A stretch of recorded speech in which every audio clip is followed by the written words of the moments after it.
Não, tô. Oi, gente, boa noite. Queria agradecer também ao convite de estar aqui, de poder falar um pouquinho sobre um pouco da minha vivência, das minhas experiências e o que eu tenho em relação à educação e em relação à ecologia, porque eu sou bióloga de formação, especialista em ecologia, e eu tenho essa paixão que junta os dois, né? Uma educação aprendendo através da natureza. Acho até um pouco desafiante chegar aqui e falar para vocês sobre como que a gente pode aprender com a natureza. A aula da Geórgia foi assim incrível porque ela trouxe, na verdade, tudo o que eu poderia trazer em relação a essa combinação e o como que a gente pode abordar tanto a ecologia, né, aprendendo com a natureza, e o como que a gente pode trazer isso para o acolhimento. Então, acho que é primeiro que a gente olha sobre o ponto de observar, né? Observar o que está em volta. Sobre tudo que está acontecendo. A natureza ela é mestre desde o início e a gente consegue aprender isso dentro do nosso corpo, né? O nosso corpo ele é muito inteligente e quando a gente olha a nossa potencialidade como ser humano, a gente consegue entender toda essa integralidade que a natureza traz para a gente. Aí um exemplo simples, por exemplo, quando a gente fala de entender o outro, acolher o outro em sua integralidade, né, já que a gente está aprendendo com a natureza, é entender que aquela pessoa que a gente vai ali acolher é uma pessoa que não é apenas aquela pessoa que perdeu tudo, né? Ah, é uma pessoa que perdeu tudo na enchente. Não, ela é uma pessoa que antes ela podia, por exemplo, ser um médico, ela podia ser um advogado, ela poderia ser a dona da padaria. Ela tem uma multiplicidade de dimensões que completam aquele ser que está na sua frente com uma dor de um evento que ela não está conseguindo digerir sobre aquilo. Então, entender que ele é esse ser, ele é isso tudo. É, nunca, como a Georgia falou muito bonito, e assim, eu acho que todas as aulas estão sendo enriquecedoras para todos, né, que estão presentes, né? Todos nós estamos participando nesse sentido e aprendendo uns com os outros, é que esse ser que está na sua frente, ele pode ter tanta coisa para te ensinar e te explicar, porque a dor dele naquele momento, ele diz da história dele. Porque às vezes aquela pessoa que tem uma história de muitas viagens, de muito desapego em relação à sua morada física, ao perder tudo, vai sofrer, sim, óbvio, porque está perdendo tudo, está perdendo a casa, está perdendo objetos, está perdendo algo que identifica. Eu achei muito bonito isso que a Georgia colocou, identifica como um indivíduo, né? Porque apesar de muitos desprendimentos, a gente tem coisas que nos identifica como um indivíduo, como um ser único. E, e aquela pessoa ali tá trazendo uma dor para você. Então a gente não pode invalidar aquela história. E pode naquele momento essa pessoa não sentir tanta dor. E aí, digamos assim, que como a Georgia falou das fases da crise, ela pode se recuperar muito rápido. Enquanto uma outra pessoa que perdeu menos, às vezes a casa ainda tá ali, tá inteira, né? Eu vi vídeos que mexeram bastante comigo. Semana passada foi muito intenso para mim quando eu vi vídeos dessa realidade que eles estão passando. Às vezes perdeu a casa inundou. Digamos que a pessoa teve ou não necessariamente tenha inundado, ela pode ter perdido a liberdade dela porque ela ficou presa na casa dela. E ela pode estar num estado psicológico mais prejudicado do que a outra que perdeu tudo, porque a gente não sabe da história do outro, né? E se colocar nessa posição de ouvir, né, perguntar o que eu posso fazer por você, e aí como foi colocado em vários momentos aqui, a pessoa não, muitas vezes ela não sabe, né? Ela não tá nem conseguindo digerir o que está acontecendo. É sugerir, né?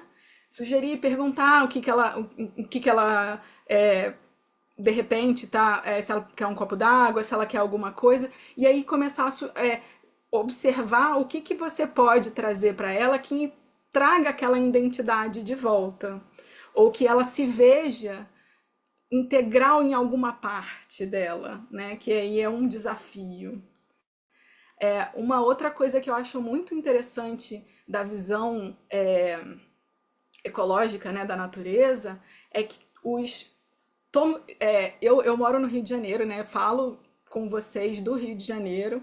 A gente mora no nosso país, Brasil, e a gente está nesse mundo que está sofrendo todas essas mudanças climáticas, porque se a gente for olhar o noticiário, eu tento, por questões mesmo de saúde mental, porque sei que fico afetada com o noticiário, ver menos, mas eu sei o que está acontecendo. A gente sabe que no Maranhão está acontecendo chuvas que também estão devastando. A gente sabe que, por exemplo, no Nordeste está tendo secas muito fortes e já teve secas há um tempo atrás também, bem fortes, que prejudicaram a região. A gente sabe que na China está acontecendo coisas, nos Estados Unidos está acontecendo coisas. Então, é algo que a gente estava falando de integralidade antes, né? Mas a gente também entende que as nossas ações elas são reverberadas em vários níveis, né? Não só como ser. E eu acho muito engraçado quando a gente pensa, olha, o ser humano, e a gente pensa que a gente tem um potencial de modificar a estrutura, a cara da Terra, de modificar, de produzir coisas, e a gente não acredita no nosso potencial de modificar o clima da Terra, de inclusive o oposto, de ser mais sustentável, de modificar nossos hábitos para regenerar o nosso planeta, e aí entender que tudo isso tem um afetamento, né? Então, coisas que estão acontecendo no planeta nos afetam, seja, tem aquele conhecimento sobre o efeito borboleta, né? Às vezes um bater de asas de uma borboleta na China pode promover um terremoto em outro lugar. É mais ou menos isso que é uma visão poética, né, das coisas. Mas todos nós estamos interligados, inclusive emocionalmente, com toda essa situação que está acontecendo no Sul, né? Inclusive vendo como estamos todos nos movendo, seja ajudando fisicamente, mandando coisas, produzindo esse curso para que nós podemos capacitar pessoas que possam ajudar pessoas que estão lá ou que estão ajudando quem está lá. Então, o poder dessa conectividade, né, dessa rede de sistemas que a gente faz, é algo que a gente pode, inclusive, aprender com a natureza, porque ela é toda interligada. Essa conectividade de sistemas, essa relação mostra pra gente que somos todos, que é algo que a gente tem uma dificuldade de aceitar, interdependentes. Né? Que, por exemplo, o que aconteceu lá no Rio Grande do Sul vai afetar a economia do nosso país como um todo. Porque tem muita coisa que é produzida lá no Rio Grande do Sul e chega até a gente, e outras regiões que, né, são afetadas por outras situações podem afetar outras regiões. Então, como essa história que ela contou também, que eu achei muito bonita, da Dona Maria, que todo dia de manhã acordava, tomava café da manhã e ia encontrar com uma outra senhora da cidade. E como isso afeta não só o ritmo dessa pessoa, como daquela comunidade, né? Então estamos todos interconectados.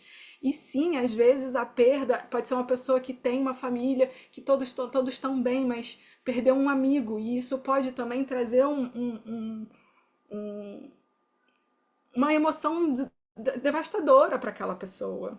Ah, mas não era da família, mas era amigo, era alguém que trazia rotina, que trazia afeto, né? Então, todos esses fatores, eles compõem esse ser humano, que somos todos nós, né? E estamos todos interligados. Uma outra coisa muito interessante que a gente pode falar é sobre que a Georgia também, por isso que eu falei que a palestra dela falou muito sobre a minha. É, os ciclos, os ritmos. porque somos todos representados e respondentes a um ritmo, né? A gente, seres humanos, achamos que não respondemos a ritmos, né? Mas ficamos desequilibrados emocionalmente ou até de irritabilidade se a gente não tem o nosso sono. A gente vê muito perfeitamente isso na criança, né? Quando a criança não tem a sonequinha dela, ela já fica irritada, já fica com birras. E esse ritmo, esse ciclo, ele é característico daquela família, daquela região, daquela espécie, né? Nós temos um ritmo que a gente respeita, o ritmo do dia, a gente tem um ritmo do tempo, algo que também está sendo muito falado lá no sul, que é a questão do vocês estão mandando coisas pra gente, mas nós daqui a pouco vamos entrar no inverno. A gente precisa de algo específico dessa região. Porque, por exemplo, no Rio de Janeiro, o inverno é 1, 2, 3 semanas no máximo. Mas no sul fica muito frio. E eles perderam muita coisa, né? Inclusive, né, todas as vestimentas de muitas pessoas. E aí, como é que se abriga no frio, se eles não têm isso, né? Então, é pensar da particularidade daquela região que foi afetada. E provavelmente festividades que são específicas da região, coisas que são muito importantes. Às vezes, no sul tem muito isso, né? São cidades que têm festividades específicas da produção daquela região, né? Que vão afetar afetivamente também, não só economicamente, aquela região. Então são coisas que a gente precisa acolher, porque vai ser sofrido às vezes, famílias que trabalham só com aquilo, né? E aí a gente acaba também olhando, né, com essas perguntas que a Georgia comentou, né, assim, tipo, eu sei que na minha cidade tem isso, na sua também tem, é porque eu preciso entender como que aquela cidade funciona para que eu possa ajudar. Então, algo que eu aprendi muito nos meus trabalhos voluntários dentro do yoga, né? Porque é onde nós nos encontramos nessa família restaurativa, é o perguntar o que aquela pessoa precisa e não levar o que eu acho que ela precisa. Porque pode ser, inclusive, muito violento. Eu posso oferecer coisas que, primeiro, não vão ajudar, ou podem trazer gatilhos e emoções que eu justamente estou querendo evitar. Então, entender como aquela cidade, aquela população funciona é algo que me ajuda muito no acolher daquela comunidade. E aí, pensando em tudo que a Georgia trouxe, todos esses conhecimentos, existe um grupo muito específico e que eu tenho um carinho enorme, que são as crianças e os adolescentes. Se a gente pensar que eles são crianças e adolescentes na fase em que eles estão, que são crianças, por exemplo, são ser humaninhas que estão na fase do apego, do fortalecimento do apego seguro. E aí são crianças que, por exemplo, aconteceu uma situação muito peculiar lá no sul, que foi, eles estavam pegando as crianças primeiro, porque a gente salva primeiro crianças e mulheres, né? Então a gente pega as crianças, leva para o abrigo. E não necessariamente eram os mesmos barcos ou as mesmas equipes que vinham buscar o resto da família. E acabava levando para um outro abrigo. Então acabava desencontrando as famílias, né? E eu lembro até de chegar assim a uma comoção meio que nacional das pessoas preocupadas. Meu Deus, muitas crianças seus pais de fato morreram. O que aconteceu? Então houve uma comoção meio que nacional em relação a essa situação, né? E nesse momento que as crianças estão nesse processo de apego seguro, elas precisam desse adulto que é o primário, né? O cuidador primário, a mãe, o pai, principalmente a mãe.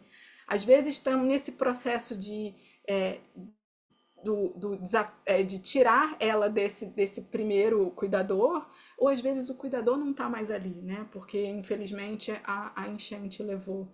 E como acolher essa criança, ou mesmo um adolescente que, apesar da gente achar que eles estão no. Eles já são.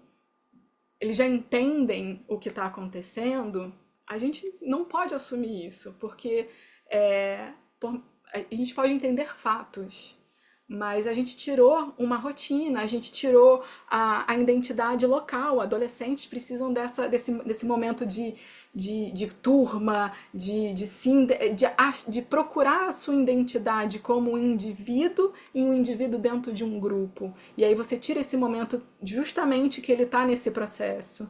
E os dois são criaturas que estão muito em contato com a sua natureza, né? Só que a gente ainda.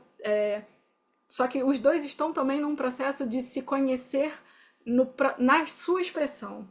Né? O adolescente ainda está se identificando, ele ainda está aprendendo a se expressar, ele está nos excessos, né? Ele tem muitas emoções. E como você faz esse processo de gestão dessas emoções em excesso? Né? Então, esses dois grupos são muito delicados e precisam desse cuidador primário e às vezes ele não está ali. Inclusive, nesse processo que a gente vai acolher crianças, e às vezes que a gente obviamente deseja com a família inteira, a gente precisa que esse adulto ajude a regular essa criança e esse adolescente. E o adulto está no desespero porque perdeu tudo, porque ele também está precisando ser regulado por um outro adulto, né? E então são esses momentos, esses pensamentos que a gente precisa ter para essas duas criaturas, né? Assim, tantas crianças e adolescentes, esses grupos mais sensíveis e vulneráveis, e o cuidador que vai fazer essa regulação dessa criança e desse adolescente. E aí a gente pensa, ok, num abrigo a gente tem as necessidades fisiológicas sendo atendidas, né? Então a gente dá comida, a gente dá a roupa, a gente aquece, a gente dá um teto, né? Mas existem também necessidades emocionais que precisam ser atendidas. E normalmente é um adulto que precisa fazer esse processo. E aí eu trago até uma curiosidade que a gente faz muito com crianças, independente de qualquer que seja a situação que a gente está encontrando essa criança. Normalmente a gente nem pergunta se a gente pode dar um beijo ou um abraço numa criança. E uma pessoa, eu não digo nem a criança, mas uma pessoa que está num processo traumático, muitas vezes ela está muito tensa, o toque pode ser algo muito sensível para ela. E aí você olha lá para aquela criança que é extremamente sensível, extremamente emotiva, e você quer abraçar, você quer acolher, você quer dar beijinhos, você quer mostrar que ela tá segura. É uma boa intenção, mas a gente está invadindo o espaço dela, né? E aí é muito importante a gente conseguir perguntar se a gente pode. E também na hora de perguntar, não é perguntar e aí ir lá agarrar, beijar, abraçar, é perguntar e ir com delicadeza, né? E ir ali um processo de acolhimento mesmo, né? Então você avisa, você pode fazer uma narração do que você vai fazer, né? Assim, tipo, eu posso te abraçar? Aí você vai aos poucos, olha, eu vou te abraçar, e aí acolhe, ou então posso dar um beijo na bochecha? Aí você vai lá dar um beijo na bochecha. Explica que você, olha, eu vou dar um beijo na sua bochecha. Porque às vezes a gente vai com tanto ímpeto de querer acolher naquele momento felícia de crianças, que você pode, inclusive, fazer com que a criança não queira mais o toque daquele adulto ou de um outro adulto, né? Porque invadiu o espaço que a criança ainda está processando. Ela não, na verdade, dependendo da idade, ela nem está entendendo o que ela precisa processar, né?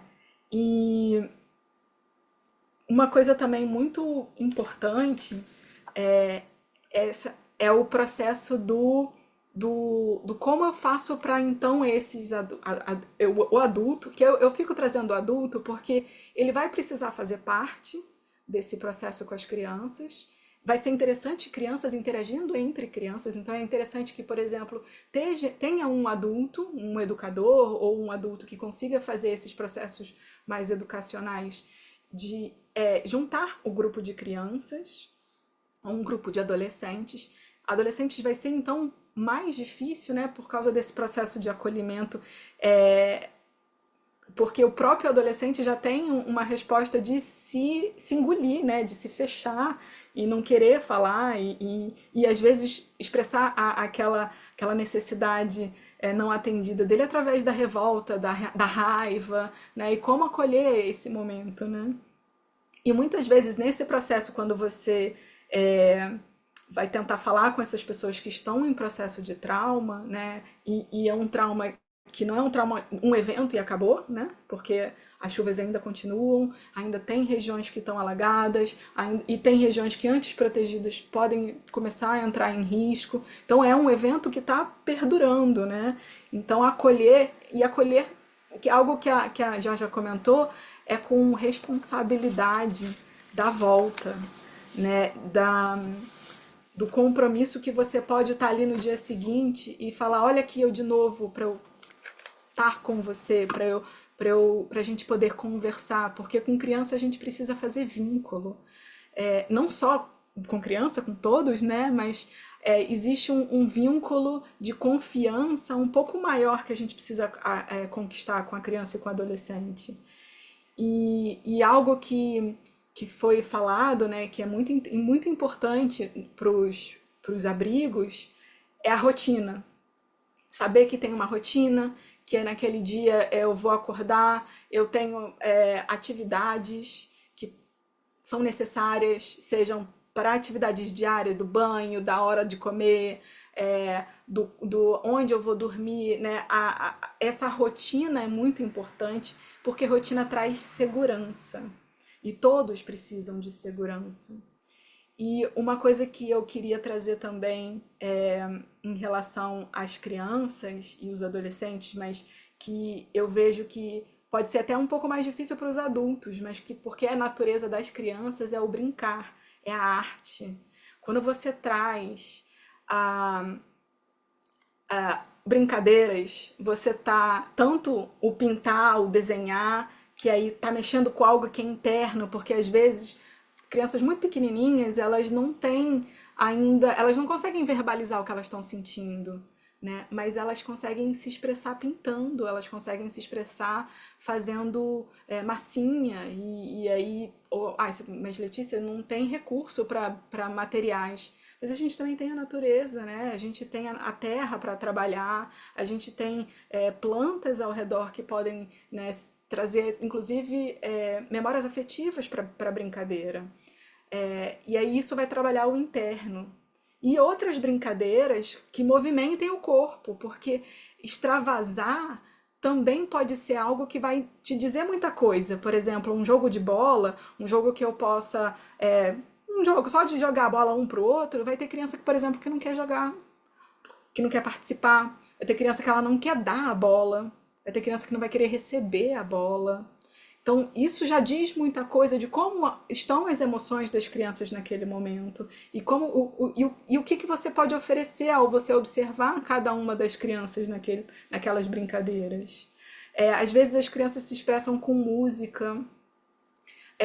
Uma coisa muito importante que também estão enviando, que eu entendo como uma chave também na arte para ajudar, são as histórias, que as crianças elas também se curam através de histórias, porque muitas vezes elas não precisam viver algumas coisas para poder digerir, elas vivem através das histórias. A gente faz isso com os filmes, né?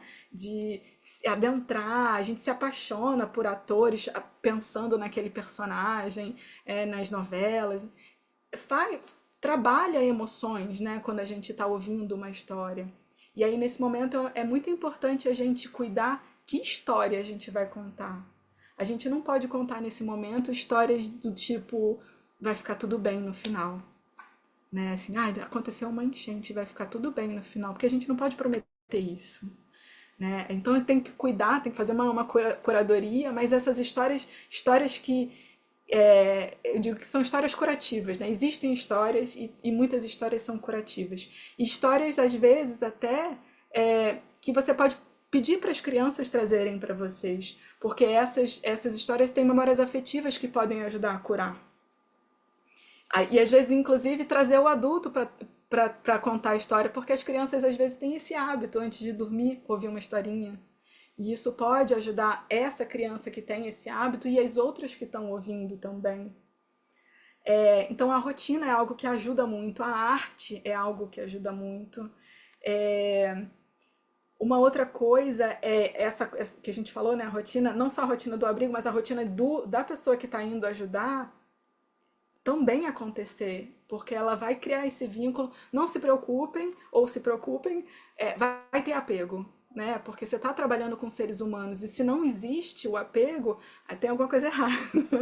Então a gente vai sim se apegar com as crianças, com os adolescentes, com os adultos. O que a gente precisa fazer, o que já foi falado aqui, é abrir espaço, né? Para que a gente consiga acolher esses seres que estão precisando de acolhimento. Sempre lembrar dos convites, né? Que a gente entende que é um convite pra gente, que vai mexer na gente. E aí então a gente também precisa trabalhar isso. Se vai ter momentos que você não está bem para ouvir uma história, para contar uma história, para brincar com alguma criança ou para ouvir alguma coisa. É importante que exista esse momento de você se autorregular para que você possa ajudar o outro e ele se regular e regular uma criança, um adolescente.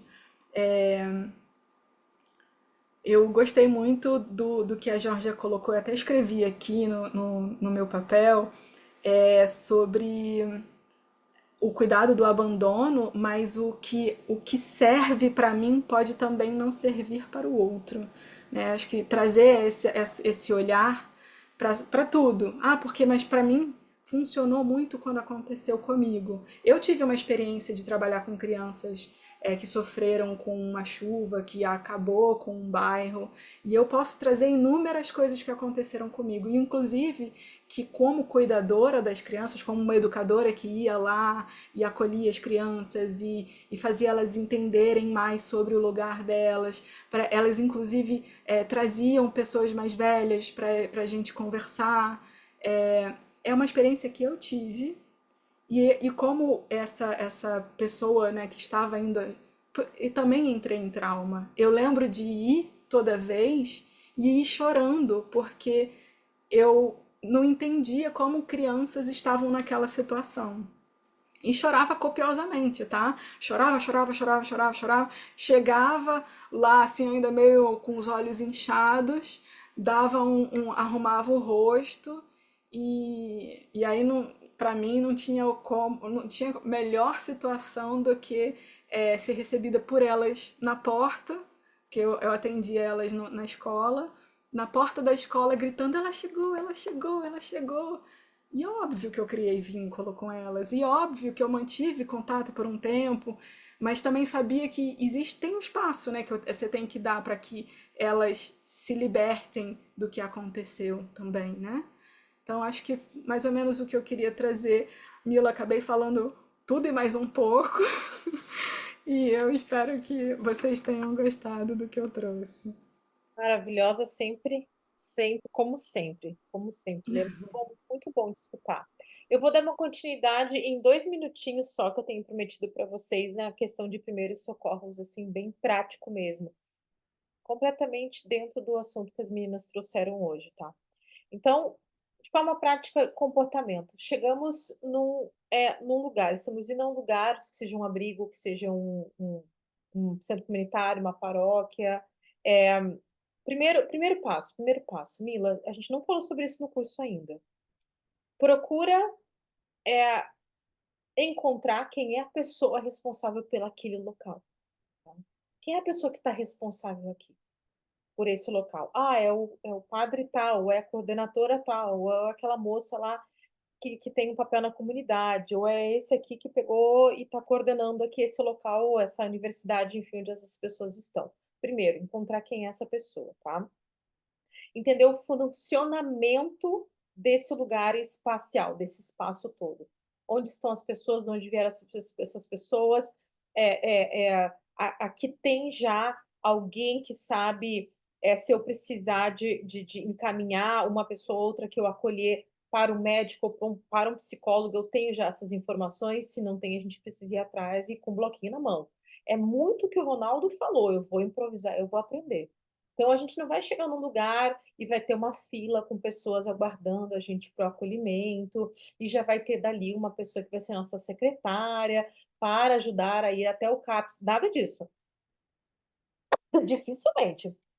Tu vai chegar lá, vai ter um monte de gente passando por você, indo e vindo, cada um procurando o seu espaço e onde que pode ajudar. Então, o primeiro passo é: quem é que está responsável por esse lugar aqui? Ah, essa pessoa. Oi, eu vim auxiliar, tenho um curso como capacitador de escuta empática para acolher as pessoas que estiverem em crise. Estou capacitada, e até amanhã a gente vai terminar esse curso, capacitar a conseguir dar um primeiro acolhimento, tá? Então, se apresentar para essa pessoa e tem um lugar que eu possa ficar. Existem pessoas já que estão trabalhando com escuta, ou já existem psicólogos aqui que eu posso, de repente, auxiliar eles. Então, o que que eu estou sugerindo aqui? A gente tentar entender o lugar que você chegou. Não vai ter, né, plaquinha na porta, não vai achar na internet, você vai ter que literalmente conversar e entrar nesse lugar e conversar com as pessoas sobre o que você foi fazer ali e como que as coisas já estão organizadas, até para entender o que de repente você vai ter que ir atrás, né. Não, aqui ninguém sabe para onde que a gente vai encaminhar as pessoas que estiverem em crise. Então espera aí, o postinho mais próximo está fechado, o hospital mais próximo está fechado. Se alguém tiver uma crise aqui, qual é que é o protocolo? Nós precisamos entender qual é o protocolo. A pior das hipóteses, o protocolo é alguém do exército levar a pessoa no helicóptero, né, ou num barquinho. Então você vai ter que entender qual é o protocolo para que, se você precisar, na emergência, você já sabe qual é o protocolo que você mesmo criou ou que alguém criou e passou para você. Então é importante, eu preciso me ambientar, saber onde que eu estou pisando, tá? Então, se precisar, você mesmo pega um bloquinho e você vai anotar. Essa pessoa está com falta de comida, onde é que é o lugar aqui que eu encaminho ela, porque ela não sabe nem eu, é um pavilhão muito grande. Ela precisa de comida, ou ela precisa de roupa, ou ela precisa de um cuidado médico, onde que ela vai, ela precisa de uma medicação porque ela está tomando e ela perdeu e ela está sentindo falta. Então, talvez você anotar um telefone, um WhatsApp, tá com o teu telefone na mão. Claro que você vai precisar estar com vários power banks, o teu telefone carregado, então você já está de voluntária, é uma mochila com todas as suas coisas, a tua água ali, não dá para você virar mais uma pessoa que precisa de água, mais uma pessoa que não comeu. Então você está preparado, tipo assim, guerrilha mesmo. Então você pega o seu bloco e anota. O nome da fulana é tal, ela é se eu precisar de um alimento para essa pessoa. O tal é responsável pela parte que tem os remédios, né? Esse aqui é a enfermeira, a única pessoa que pode estar aqui é ela que vai ajudar. Ela não vem hoje, ela vem quando? Só sexta? Ela vem só sexta. Então, assim, existe triagem, né? Então, assim, onde é que estão os estoques? Então, você se ambientar, eu acho que essa palavra é boa. Me preparar e me ambientar com aquele pavilhão e com aquele sistema que já está formado. Acho que a palavra humildade, humildação tem que seguir o tempo inteiro nesse percurso, né, gente? Porque nós não vamos chegar lá, vamos botar ordem, botar a mão na cinturinha, virginiana, vamos botar ordem que tá uma bagunça, virginiana em pipoca, né, num pavilhão assim. Então, é entender, já tem gente fazendo tudo isso que você está pensando, talvez. Né? O Ronaldo trouxe bastante de ouve, né? Ouve bastante, silencia, até você encontrar ali qual é que peça que você é nesse grande quebra-cabeça, porque a gente não vai ter noção de que figura é esse quebra-cabeça, mas que existem várias peças, existem, e respeitar isso, né? Então, eu acho assim, encontrei uma pessoa, Mila, de repente eu vi uma pessoa chorando, olhei para o lado, não tem ninguém, olhei para o lado, não tem ninguém, opa, é aí que eu vou, é esse, já entendi meu lugar. Então, eu acho que primeiro tem a conexão que você vai, né, formalizar com essa pessoa, esse laço que você vai fazer. Né? Então, assim, se apresentar, eu sempre sugiro, como psicóloga, até a gente estar na mesma altura que a pessoa que a gente vai acolher. Não dá para a pessoa estar sentada no colchãozinho e a gente de pé ainda com o braço fechado. E aí, tudo bem? Você está chorando por quê? Não, a gente se abaixa, né? Se ajoelha no chão, não tem essa de vou me sujar, é óbvio, faz parte, entendeu? Ou posso sentar aqui no teu colchão, posso sentar do teu lado, sempre com o pedido e o aguardar do outro dizer se sim ou não. E eu acho que é um lugar que a Letícia trouxe bastante isso, a gente vai escutar muito não. E às vezes o silêncio, não ter assim com a cabeça, significa não. Né? O ser humano, quando entra em congelamento, que é um dos comportamentos do estresse agudo, ele não responde, ele não fala, ele tem uma cognição que ela tá concretando ali, ela não consegue dar continuidade e formar um pensamento e uma resposta. Então, talvez as nossas perguntas, às vezes, precisem ser reformuladas de diversas formas, em diversas vezes. Eu falei assim, a pessoa não entendeu ou não quis responder, eu pergunto de uma outra forma. Você quer alguma coisa? Ela vai dizer, porque ela quer tanta coisa, e ela está totalmente fora. Pergunta de uma outra forma: "Você sente fome agora?" De uma outra forma: "Posso trazer algo para te alimentar?" E aí você vai tentando se aproximar daquele universo, daquela linguagem que aquela pessoa tem e a gente não imagina, a gente nunca teve esse encontro antes, né. Então é isso que a gente chama de ter muita neutralidade nesse encontro, né. Eh, então assim, como que eu chamo essa pessoa? Você pergunta qual o nome dela. Né, mas assim: "Ah, meu nome é Michele. Oi, Mi". Não, a gente não vai dizer: "Oi, Mi", né. Isso não é ser carinho, isso não é afeto. É: "Oi, Michele", né. Se é uma senhora, a senhora, se é um senhor, um senhor. Mas cuidar, não ir logo na brincadeira tentando dar um apelido, porque você quer deixar toda a história mais leve. Essa urgência não vai ficar leve. Assim, acho que é básico, a gente tem conversado muito aqui, não vai ficar tudo bem, não vai, é um desastre. A palavra desastre e catástrofe são reais, tem dado de evidência. Não é a catástrofe gerada por uma disfunção cognitiva, não, tem evidência, é uma catástrofe, eu perdi tudo. Um dia você vai recuperar. Nós temos certeza disso? Não, então não fala, né. Vai ficar tudo bem, nós temos certeza disso? Não, então não fala. Né, entender que o outro está numa angústia tão grande que essa minha, talvez, esperança não vai funcionar ali, ali é realmente assertivo, tá. Então, qual o teu nome, né, se a pessoa não falar: "Ah, você gostaria, você", tá, mas evitar realmente apelido, querer agradar demais, assim, no medo, que é o que rege esse momento, essa palavra medo, eu estou muito em comportamento de esquiva, né, o comportamento de esquiva era gerado por medo extremo, então eu não sei em quem confiar, tudo eu tenho medo, eu estou igual um bichinho num cantinho porque tá com frio, fome, apanhou, sofreu, tá sofrendo, então a gente costuma falar em carne viva, não dá para se aproximar: "Vem que eu vou te dar um abraço e te acolher". Ah, não, não, não, não, não, é aqui na presença. Eu acho que a palavra presença, ela é muito rica também, né, Ronaldo.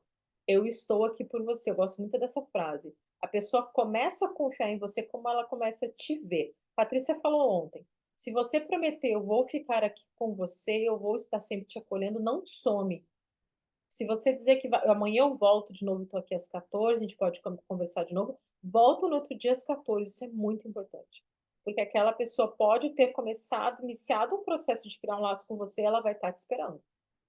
Então não rompe, senão é mais uma situação em que ela tem mais um desgaste emocional e aumenta a ansiedade de separação dela. Ansiedade de separação da minha casa, da minha família, do meu cachorro, dos meus animais, da minha fazenda, do meu comércio, entendeu?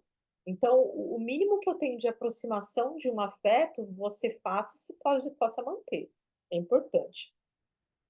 Se essa pessoa dá uma abertura de: "Sim, eu gostaria de acontecer, eu tô com muita angústia", procura um lugar que seja acolhedor para ela. Aliás, eu faria isso quando eu tô me ambientando. Que lugar nesse pavilhão eu vou poder levar o meu ser humaninho para conversar? É naquele cantinho que tem uma cadeira? Tá calor na rua, por acaso abriu o sol, tem um banquinho ali fora, ou dá para caminhar num jardim atrás dessa universidade, dessa paróquia, desse pavilhão? Eu até tiraria ela desse burburinho, desse monte de gente, aonde ela pode estar bastante, vai estar, né, ela tá fragmentada e ela pode ainda se sentir mais, acuada ainda de ter que falar sobre o emocional dela na frente de outras pessoas. Então, assim, procurar um lugar que seja um lugar como se uma bolha, um ninho, um lugarzinho que você vai estar com ela ou com ele e essa pessoa talvez ali se sinta um pouco mais segura, um lugar discreto. Me fiz entender? Um lugar discreto acho que seria importante, que todos nós, se a gente for expor algo da gente, a gente diz: vem aqui que eu quero conversar aqui no cantinho", né. Então pensar que essa pessoa também, né.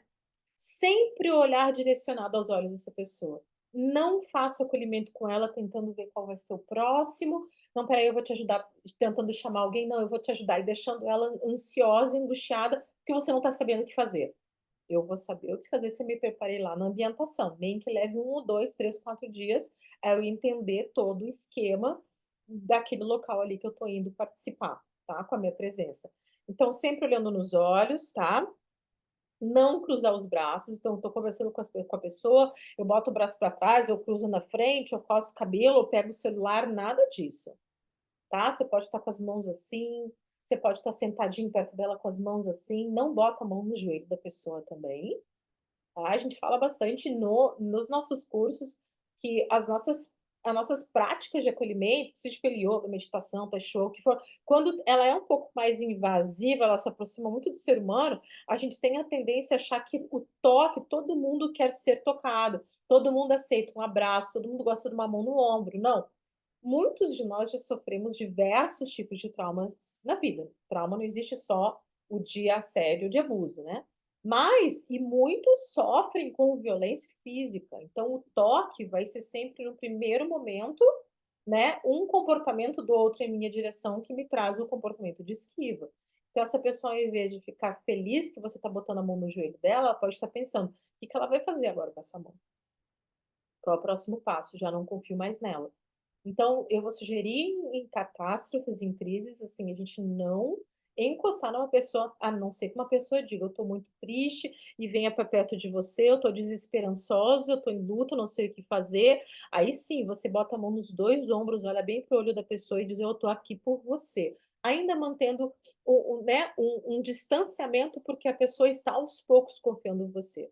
Agora, claro, se ela vier para um abraço, você abraça com firmeza, não abraça: "Ah, vai passar, pode chorar", de jeito nenhum. Ali é um ser humano e uma história no maior momento de vulnerabilidade, assim, né, confiando num abraço de um estranho. Só solta quando ela soltar, não solta antes. Então essa é a sugestão, se partir do outro, tá? Eh Escutar com atenção, né, escuta as pessoas sem pressioná-las a falar. Lembra que a pessoa pode ter um mecanismo de luta, de fuga, de congelamento e de desmaio. Mas esses são comportamentos físicos, você consegue ver. Os comportamentos cognitivos e habilidades que uma pessoa perde diante de um lugar, assim, de tanto medo e angústia, são bem poucos explorados na ciência. É bem novo isso. Alguns tendem a dizer que a gente perde habilidades de comunicação. Bom, pô, todos nós aqui vamos dizer, com certeza.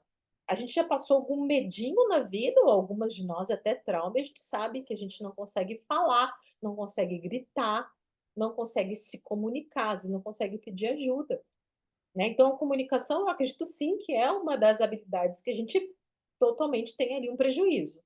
Tá? Eu acredito também que, na parte de execução motora, pode ser que sim, aqui eu já estou no achismo meu, mas acho que sim, né, então a pessoa não sabe onde coloca os braços, ela fica inquieta, não sabe se fica de pé, sentada, o organismo está tentando se adaptar àquela situação, é importante a gente lembrar disso. São, de novo, mais uma vez, é uma situação de extrema vulnerabilidade para o ser humano. Que precisa para estar no mínimo do básico, bem, entre várias aspas, proteção, que é um teto, suporte, que é pessoas familiares próximas, comida e bebida, água, no mínimo. Se ela perdeu tudo isso ou está tendo ali, mas não tem a mínima noção de quando um dia ela vai ter que sair daquele pavilhão, um dia ela vai ter que sair daquela universidade, e vai ser logo, um dia ela vai ter que sair da paróquia. E se a cidade toda está inundada, onde é que estão fazendo a casa para ela, né? Então, assim, a gente não tem nem como mensurar, gente, o tamanho do vazio que a pessoa está sentada nesse momento. Então ela não vai trocar ideia igual troca ideia com amigo, ela não vai trocar ideia igual troca com psicólogo. Se ela disser: "Eu tô perdido", e ficar olhando para o nada, isso é uma pessoa perdida. "Ah, você tá triste?", não precisa perguntar, ela tá muito. Né. Você está sem esperança, não precisamos perguntar, ela está muito, é a gente ver e perceber. o mínimo que a pessoa troca e estar presente. Não precisamos que ela fale. O acolhimento também é acolher o silêncio. O silêncio traz uma conversa, né? Isso é muito importante. A pessoa numa profunda tristeza existencial, ela não tem o que falar, gente. Não precisa estar. Ela está em depressão. Não, não, não. Ela está mergulhada na catástrofe que ela está vivendo. Ela não está em depressão, né? Depressão não é estar triste, depressão não é estar em desesperança. Para você ser diagnosticado com uma depressão maior, você precisa de pelo menos 6 meses e ainda checar vários critérios, entendeu? Então, assim, não, ela está sem chão. Ela tem um chão, mas não é o dela, né? Então, assim, é bem importante isso, ficar atento às expressões faciais da pessoa. Então, se ela tá contigo e tá assim, ó, ai, tá, ok, tá, obrigado que você tá aqui, tá. Pergunta pra ela, você quer ajuda? Você tá procurando algum familiar? Eu te ajudo, eu vou contigo. Você está procurando um banheiro? Você me diz que eu posso te ajudar. Me diz, eu te ajudo. Estou aqui para te ajudar. E repetir isso. Ela pode levar um tempo para criar esse laço de confiança com você que é invisível. Mas não desiste, porque uma vez criado, você vai sentir, você vai dizer, como eu estou me sentindo bem hoje, alguém confiou em mim. Pois é, que responsabilidade, que bonito que é. Mas não é fácil. Não é uma aproximação do ser humano. Ah, eu tenho boa intenção, eu quero ficar e te auxiliar. Ai, que bom que você veio, me abraça. Não vai acontecer isso. É impossível acontecer isso. Então, a gente já entender como é frágil esse momento, tá? Então, você está... Por isso que eu falo presença. Presença é 100% de atenção. Não dá para estar olhando o celular, para nada. Nem procurando ninguém. É você e a pessoa e você, tá? E aí eu quero falar mais um para não tomar muito mais tempo de vocês, e amanhã eu entro no que fazer e não fazer, tá? Não falar demais, né? Então, principalmente no primeiro encontro com essa pessoa.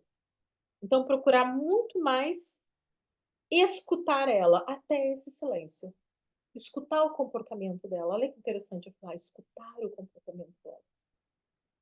A pessoa que está mexendo muito a perna é um movimento, né, um comportamento involuntário de mexer as pernas. Ela está ansiosa, ela está com medo, ela tá em desamparo emocional. São palavras realmente que a gente utiliza só para situações extremas, tá? Então, é um luto. Pode não ter perdido ninguém, mas é um luto. A sua vida anterior acaba de desmoronar. A sua, como as gurias colocaram, a sua morada, as coisas que tem teu cheiro, as tuas memórias, as fotografias, os teus bens. Não é nada. Pensa a gente levantar agora assim do jeito que tá e ter que sair correndo. Pensa a gente levantar agora e ter que sair correndo. E não dá tempo nem de pegar o celular, que hoje em dia é o que a gente mais tem de valioso, porque ali a gente tem coisas de banco, do contato das pessoas, e sair correndo. E dizer, deixei meu cachorrinho, e dizer deixei as minhas memórias, eu deixei o meu computador que era o meu ganha-pão. É bem, bem, bem sensível. E amanhã eu converso mais com vocês ainda sobre isso.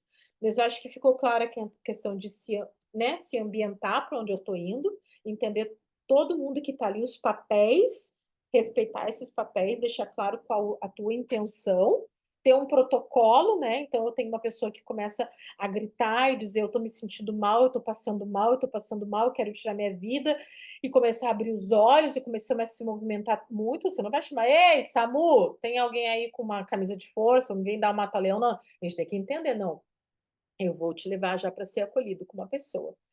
Dificilmente vai acontecer. Dificilmente vai acontecer num lugar que já tem um suporte, tu já está né, num ambiente em que tem outras pessoas se ajudando. Isso também salva essas histórias agora que tem que ter, cara, que bizarro. O ser humano, sabe, essa coisa de mulheres sendo abusadas. Como é que o cara consegue abusar alguém no meio de 7.000 pessoas, 5.000 pessoas, 1.000 pessoas? É bizarro, cara.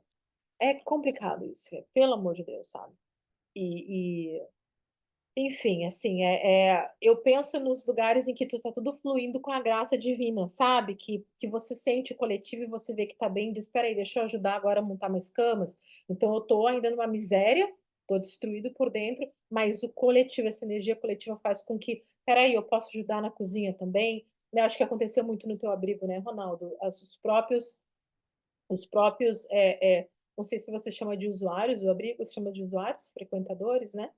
Se interrelacionam e se ajudam, se amparam e um troca com o outro e se ensina, e acho que esse sempre foi o teu projeto, né, deles conseguirem essa emancipação, assim. Então, gente, eu acho que é isso por hoje, obrigado pela companhia de todo mundo. Amanhã, então, a gente começa com uma entrevista com a Patrícia, falando sobre mães, né, e o acolhimento de mães especiais que têm, crianças, neurodivergentes, né, falando da questão de catástrofes, né. Eh, Aí depois entra o professor João, então, que amanhã ele vem, ele vai estar bem para vir trocar sobre estresse. Depois a gente tem o Marcelo. Você vai voltar, Lê, ou você conseguiu finalizar? Você retorna amanhã, Letícia? Acho que ela não me escutou. Aí eu vou ver se ela retorna amanhã ou não, mas amanhã nosso dia vai ser bem lindo também. E nos vemos em breve, então. Uma boa noite para todo mundo. Muito obrigada pelo carinho, o olhar de vocês aqui. E que vocês estejam em paz, bem nutridas também. Bom descanso, tá? Obrigado. Obrigado, Anne. Até mais. Namastê. Obrigada.